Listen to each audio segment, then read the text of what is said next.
જય સિયારામ. છેલ્લા લેક્ચરની અંદર આપણે 7મા ચેપ્ટરમાં યામ ભૂમિતિમાં અંતરસૂત્ર વિશેની માહિતી મેળવી હતી કે યામ સમતલમાં આવેલા કોઈ પણ બે બિંદુઓ હોય તો એ બે બિંદુઓ વચ્ચેનું અંતરસૂત્રની મદદથી કઈ રીતે આપણે મેળવી શકીએ. તો એના માટેનું સૂત્ર હતું કોઈ પણ બે બિંદુઓ એ અને બી વચ્ચેનું અંતર એ બી બરાબર વર્ગમૂળની અંદર x1 - x2 આખા કાઉન્સનો વર્ગ વત્તા y1 - y2 આખા કાઉન્સનો વર્ગ. એમાં x1 y1 એ બિંદુ એના યામ હતા, x2 અને y2 એ બિંદુ બીના યામ હતા. એ થી બી સુધીનું અંતર ગણો, બી થી એ સુધીનું બંને અંતર કેવા થાય તો કે સરખા. હવે આ જે અંતરસૂત્ર છે એના આધારે એના કેટલાક જે ગુણધર્મો છે એના વિશેની આજે આપણે માહિતી મેળવી લઈએ. તો અંતરસૂત્રના જે ગુણધર્મો છે એ જ્યારે સમતલમાં બે બિંદુઓ આપેલા હોય તો આપણે એની વચ્ચેનું અંતર તો ડાયરેક્ટ મેળવી શકશું, પણ ઘણી વખત એવું હોય કે સમતલની અંદર ત્રણ બિંદુઓ હોય. ધારો કે કોઈ આમ સમતલની અંદર ત્રણ બિંદુઓ આપેલા છે એ, બી અને સી. જ્યારે આમ સમતલની અંદર કોઈ ત્રણ બિંદુઓ આપેલા હોય તો ધારો કે કોઈ ત્રણ બિંદુઓ એ, બી અને સી આપેલા છે. તો ત્રણ બિંદુઓ માટે પહેલો ગુણધર્મ બહુ સિમ્પલ છે કે બી છે અથવા તો બીસી છે અથવા તો એસી છે. એ બી એટલે એથી બી સુધીનું અંતર, બીસી એટલે બીથી સી સુધીનું, એસી એટલે સીથી એ સુધીનું. ધારો કે આપણે એક ત્રિકોણની વિચારણા કરીએ કે આમ સમતલની અંદર કોઈ ત્રણ બિંદુઓ એક ત્રિકોણ બનાવે છે એ, બી અને સી. તો આ એથી બી સુધીનું અંતર એ બી, બીથી સી બીસી અને એથી સી એટલે સી અથવા એસી. આ જે અંતર છે એ હંમેશા greater than or equal to 0 હોય. એટલે કે એનું અંતર 0 કરતાં હંમેશા કેવું હોય, મોટું, કાં તો 0 હોય. 0 ક્યારે હોય? એવું શબ્દ હોય greater than or equal to, એટલે કાં તો 0 કરતાં મોટું હોય કાં તો 0 હોય. ઋણ સંખ્યા ક્યારેય ન હોય. આગળ પણ આપણે જોયું કે અંતર હંમેશા ધન હોય, પણ ઘણી વખત એવું હોય 0 અંતર એટલે શું? તો જ્યારે બંને બિંદુઓ સરખા જ હોય, ધારો કે આમ સમતલ છે એમાં કોઈ એક બિંદુ એ છે અહીંયા અને બીજું બિંદુ બી પણ ત્યાં જ હોય, એટલે કે બંને બિંદુઓ એક જ જગ્યાએ આવેલા હોય તો કે એ બરાબર બી હોય તો એમની વચ્ચેનું અંતર છે એ બી, બી 0 થાય. એમની વચ્ચેનું અંતર એ બી કેવું થાય? 0. જ્યારે આમ સમતલની અંદર કોઈ બે બિંદુઓ એક જ સ્થાન ઉપર હોય, બિંદુઓ સરખા હોય, ટૂંકમાં એ બરાબર બી હોય તો એની વચ્ચેનું અંતર 0 હોય. તમને એવું કે બિંદુ એ છે એ 3, 5, બિંદુ બી છે એ 3, 5, તો આની વચ્ચેનું અંતર કયું? બંને બિંદુ સરખા છે ને, તો એ બંને બિંદુ એક જ સ્થાન ઉપર છે એટલે અંતર કેટલું થઈ જાય તો કે 0. તો 0 ક્યારે થાય? જ્યારે એ બરાબર બી હોય. તો આ બીજો ગુણધર્મ, જો એ બરાબર બી હોય તો એ બી બરાબર 0 થાય. ત્યાર પછી ત્રીજો ગુણધર્મ એ છે અસમરેખ બિંદુ માટેનો. અસમરેખ બિંદુ કોને કહેવાય? તો એ આપણે આગળ પણ શીખી ગયા કે ધારો કે બિંદુ એ, બી અને સી આ જો એક જ સીધી રેખામાં હોય તો આપણે એને સમરેખ કહીએ. શું કહીએ? પણ જો એ સીધી રેખામાં ન હોય, એટલે કે આવો કોઈ ત્રિકોણ, બિંદુ એ અહીંયા હોય, બિંદુ બી અહીંયા, કે કોઈ બિંદુ સી અહીંયા હોય, તો એના આધારે કોઈ આકાર બનતો હોય તો એ અસમરેખ બિંદુ કહેવાય. કેવા કહેવાય? અસમરેખ. પણ જો એક જ રેખામાં હોય તો સમરેખ હોય. તો અસમરેખ અને સમરેખ માટે ગુણધર્મો કયા છે તો એ જોઈ લઈએ આપણે. જો એ બી વત્તા બીસી ગ્રેટર દેન એસી થાય. હવે એ બી વત્તા બીસી એટલે તો કે એ થી બી સુધીનું અંતર, બીસી એટલે તો કે બી થી સી સુધીનું અંતર. કોઈ પણ બે અંતરનો સરવાળો ત્રીજા કરતાં મોટો હોય, કોઈ પણ બે અંતરનો સરવાળો ત્રીજા અંતર કરતાં કેવો હોય? મોટો. તો એ બિંદુઓ અસમરેખ છે એવું કહેવાય.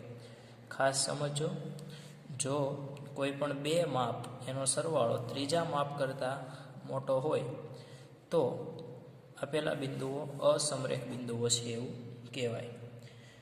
હવે એવું નથી કે અહીંયા એસી જ આવે, આવું પણ હોઈ શકે. એ બી વત્તા એસી ગ્રેટર ધેન બીસી, આવું પણ હોઈ શકે. ટૂંકમાં કોઈ પણ બે માપનો સરવાળો, ટોટલ ત્રણ બિંદુ હોય એટલે ત્રણ સૂત્ર મળે, એ બી, બીસી અને એસી. એમાંથી કોઈ પણ બેનો સરવાળો ત્રીજા કરતાં મોટો હોય તો એ બિંદુઓ કેવા હોય?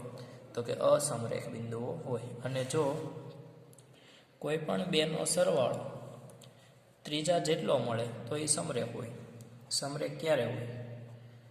ત્રણ બિંદુઓ સમરેખ ક્યારે હોય?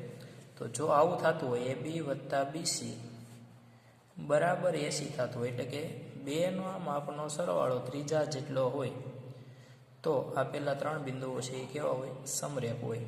પછી આ AC આ બાજુ પણ હોઈ શકે, આવું હોય BC વત્તા AC બરાબર AB, આવું પણ હોઈ શકે. તો આ પહેલાં ત્રણ બિંદુઓ છે એ સમરેખ હોય એવું કહેવાય. અને આ એક બહુ સિમ્પલ છે. આમાં એક બિંદુ હોય ને મધ્ય બિંદુ હોય. એક બિંદુ કેવું હોય? મધ્ય બિંદુ. આ સૂત્ર ક્યાંથી બન્યું તો તમે સમજો. ધારો કે આવી રીતનો કોઈ એક રેખાખંડ છે A B અને હું એમ કહું કે અહીંયા કોઈ ત્રીજું બિંદુ C છે, તો આ બેનો સરવાળો કરું AC, તો જો AC આવ્યું. પછી અહીંથી આ BC, તો જો આ BC આવ્યું. હવે AB અને AC અને BC આ બે સરવાળો કરું શું થઈ જાય? તો કે આખું થઈ જાય ને, AB થઈ જાય. તો અહીંયા C છે એ મધ્ય બિંદુ બને. C શું બને? મધ્ય બિંદુ. તો જ્યારે ત્રણ બિંદુઓ સમરેખ હોય, ત્રણ બિંદુઓ કેવા હોય? સમરેખ. ત્યારે એમાંનું કોઈ એક બિંદુ A, B અથવા તો C મધ્ય બિંદુ તરીકે આવેલું હોય એવું કહેવાય.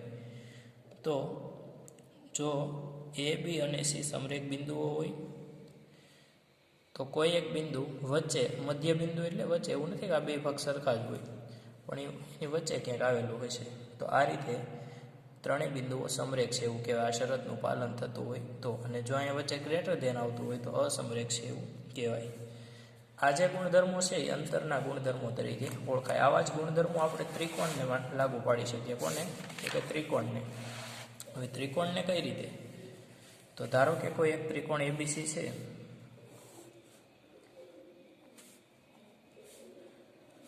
આ ત્રિકોણ ABCમાં ત્રણ બિંદુઓ છે A, B અને C. હવે હું કહું A થી B નું અંતર એટલે કે AB, B થી C નું અંતર એટલે કે BC અને C થી A નું એટલે કે AC. જો આ ત્રણે ત્રણ અંતર સરખા હોય, એટલે કે AB બરાબર BC બરાબર AC હોય, તો અંતર એટલે બાજુનું માપ જ થયું ને. AB બાજુનું માપ, BC એટલે આ બાજુનું માપ, AC એટલે AC બાજુનું માપ, બરાબર. તો જો AB બરાબર BC બરાબર AC એટલે કે ત્રણે ત્રણ અંતર સરખા થાય તો આપેલો જે ત્રિકોણ છે એ ત્રિકોણ સમબાજુ છે એવું કહેવાય. આવું તમને રકમમાં પૂછેલું હશે કે બિંદુ A ના યામ, B ના યામ અને C ના યામ આ રીતના છે. ધારો કે આવું કંઈક બિંદુ A ના યામ 3, 5, બિંદુ B ના યામ 2, 8, બિંદુ C ના યામ 3 અને 6 છે. તો અંતરસૂત્રની મદદથી નક્કી કરો કે આ કયા પ્રકારનો ત્રિકોણ હશે. તો આપણે ત્રણેય અંતર મેળવવાના, AB, BC અને AC. જો ત્રણે ત્રણ સરખા મળે તો એ કેવો ત્રિકોણ હોય? સમબાજુ. પછી તો કે ધારો કે આવું થાય AB બરાબર BC બરાબર AC નથી, એટલે કે બે બાજુના માપ સરખા છે. AB બરાબર BC એનો અર્થ શું થાય? AB અને BC આ બે બાજુના માપ કેવા છે? સરખા, પણ ત્રીજી બાજુનું માપ સરખું નથી. તો જ્યારે બે બાજુના માપ સરખા હોય અને ત્રીજી બાજુનું માપ સરખું ન હોય, જ્યારે બે બાજુના માપ કેવા હોય? સરખા, પણ ત્રીજી બાજુનું માપ સરખું ન હોય તો એને સમદ્વિબાજુ ત્રિકોણ કહેવાય. કેવો ત્રિકોણ કહેવાય? સમદ્વિબાજુ. એટલે અંતરસૂત્રની મદદથી તમે નક્કી કરી શકો કે આપેલો ત્રિકોણ સમબાજુ છે કે સમદ્વિબાજુ છે. કઈ રીતે નક્કી કરી શકશો? તો ત્રણે ત્રણ અંતર મેળવી લેવાના, AB, BC અને AC. જો ત્રણેય સરખા થાય તો સમબાજુ. ત્રણમાંથી કોઈ પણ બે સરખા થાય, જરૂરી નથી કે AB અને BC જ થાય. આવું થાય AB અને AC સરખા થાય પણ BC સરખું ન થાય, એટલે કે નોટ ઇક્વલ ટુ BC. તો એ ત્રિકોણ કેવો કહેવાય? સમદ્વિબાજુ. એટલે કે બે બાજુના માપ સરખા થાય તો એ સમબાજુ ત્રિકોણ બને. એટલે કે આપણા માટે બે અંતર સરખા આવવા જોઈએ. અને ત્રીજું, ઘણીવાર એવું બને કે AB, BC અને AC કોઈ પણ સરખા જ ન હોય, એટલે નોટ ઇક્વલ ટુ, સરખા નથી. આ ત્રણેય માપ જુદા જુદા હોય. તો જ્યારે ત્રિકોણની ત્રણેય બાજુ જુદી હોય તો આપણે એને કેવો ત્રિકોણ કહીએ? તો કે વિષમ બાજુ ત્રિકોણ કહીએ. કેવો ત્રિકોણ? વિષમ બાજુ. તો અંતરસૂત્રની મદદથી તમે ત્રિકોણનો પ્રકાર નક્કી કરી શકો. સમબાજુ છે સમદ્વિબાજુ કે વિષમ બાજુ. કઈ રીતે? તો કે જો ત્રણેય માપ સરખા મળે અંતરસૂત્રના તો સમબાજુ, બે સરખા મળે ને એક અલગ મળે તો સમદ્વિબાજુ, અને ત્રણ સરખા ન હોય એટલે કે અલગ અલગ હોય તો વિષમ બાજુ ત્રિકોણ બને. અને આવો જ ગુણધર્મ છે એ કાટકોણ ત્રિકોણને પણ લાગુ પડે. હવે આ બાજુના જે માપ છે એનો વર્ગ કરી નાખવાનો. ઘણીવાર આવું થાય કે પહેલી બાજુનું માપ AB હતું, એ ABનો વર્ગ કરીએ, બીજી બાજુનું માપ BC છે એ BCનો વર્ગ કરીએ, બરાબર આવું થતું હોય ACનો વર્ગ, એટલે કે બે બાજુના જે માપ હતા અંતરસૂત્રની મદદથી જે માપ મેળવા થાય એનો વર્ગ અને એનો સરવાળો ત્રીજી બાજુ જેટલો થતો હોય. તો આ કયો નિયમ છે? તો કે પાયથાગોરસનો નિયમ આપણો કંઈક આવો જ હતો ને. પાયથાગોરસનો પ્રમેય આપણો આવો જ હતો. કોઈ પણ બે બાજુના વર્ગનો સરવાળો ત્રીજી બાજુના વર્ગ બરાબર થાય તો એ ત્રિકોણ કાટકોણ હોય. કયો ત્રિકોણ હોય? કાટકોણ. એટલે અંતરસૂત્રની મદદથી તમે આપેલો ત્રિકોણ કાટકોણ ત્રિકોણ છે કે નહીં એ પણ નક્કી કરી શકો. કઈ રીતે? તો કે જો બે બાજુના વર્ગનો સરવાળો ત્રીજી બાજુના વર્ગ બરાબર થાય તો આપેલો ત્રિકોણ કાટકોણ ત્રિકોણ છે એવું કહેવાય. તો આ રીતે અંતરસૂત્રની મદદથી સમબાજુ ત્રિકોણ, સમદ્વિબાજુ, વિષમ બાજુ અને કાટકોણ ત્રિકોણ છે કે નહીં એ પણ તમે નક્કી કરી શકો. ત્યાર પછી ચતુષ્કોણ નક્કી કરવો હોય. ચતુષ્કોણના જુદા જુદા પ્રકાર આવે. ચતુષ્કોણ એટલે શું? તો જેમાં ચાર બાજુ અને ચાર ખૂણા હોય એને ચતુષ્કોણ કહીએ આપણે. એના પ્રકાર આપણને ખબર છે: ચોરસ, લંબચોરસ, સમબાજુ, સમાંતર બાજુ, પતંગાકાર. આવા બધા પ્રકાર તમે 9મા ધોરણમાં ભણી ગયા ચતુષ્કોણના. સમલંબ ચતુષ્કોણ. તો અંતરસૂત્રની મદદથી ચતુષ્કોણનો પ્રકાર કઈ રીતે નક્કી કરી શકીએ? તો એના માટેના જે ગુણધર્મો છે એ પણ આપણે જોઈ લઈએ. ધારો કે ચાર બિંદુઓ હોય. કેટલા બિંદુઓ હોય? ચાર. A, B, C અને D.